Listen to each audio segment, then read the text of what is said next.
জুলাই আগস্টের ভাটারা থানার একটি হত্যাচেষ্টা মামলায় অভিনেত্রী নুসরাত ফারিয়াকে গ্রেপ্তারের পর থেকেই সরব সামাজিক যোগাযোগ মাধ্যম। এ ঘটনায় শুধু শোবিজ অঙ্গনই নয়, সংস্কৃত উপদেষ্টা সহ বিভিন্ন রাজনৈতিক দলের নেতারাও তাদের অবস্থান তুলে ধরে পোস্ট দেন।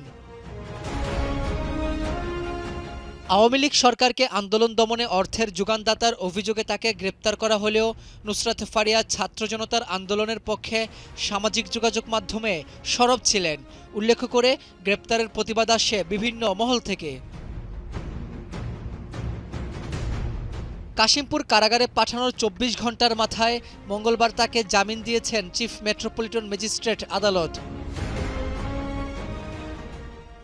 জামিন আদেশের পর নুসরাত ফারিয়ার আইনজীবীরা বলেন, আন্দোলনের পুরোটা সময় তিনি ছিলেন বিদেশে। এ বিষয়ে পুলিশ প্রতিবেদন দেয়া সাপেক্ষে তার জামিন শুনানির দিন ২২ মে ধার্য থাকলেও দুদিন আগেই সেই প্রতিবেদন দাখিল করে পুলিশ। বিদেশে অবস্থানের বিষয়ে প্রমাণ পাওয়ায় তাকে জামিন দেওয়া হয়। যে সময়টা এই ডেট অফ অকারেন্সটা হয়েছে তখন দেশে উনি ছিলেন না। দ্বিতীয়ত, জুলাই বিপ্লবের সপক্ষে তার কিছু ফেসবুক পোস্ট, এই দুটোই সততা যাচাইয়ের জন্য পুলিশের কাছে প্রতিবেদন চাওয়া হয়। বিজ্ঞ ম্যাজিস্ট্রেট উনি অর্ডার দেন এবং তার পরিপ্রেক্ষিতে ২২ তারিখের আগেই আজকেই পুলিশ প্রতিবেদন দিয়ে দেয়, which solidifies our ground and the court exercise its discretionary power to grant her the bail. এদিকে রাষ্ট্রপক্ষের আইনজীবী জানান, মামলার তদন্ত প্রতিবেদন দাখিল করার আগ পর্যন্ত তাকে অন্তর্বর্তী সময়ের জন্য জামিন দেওয়া হয়েছে। তার জামিনের বিষয়ে রাজনৈতিক কোনো চাপ ছিল না।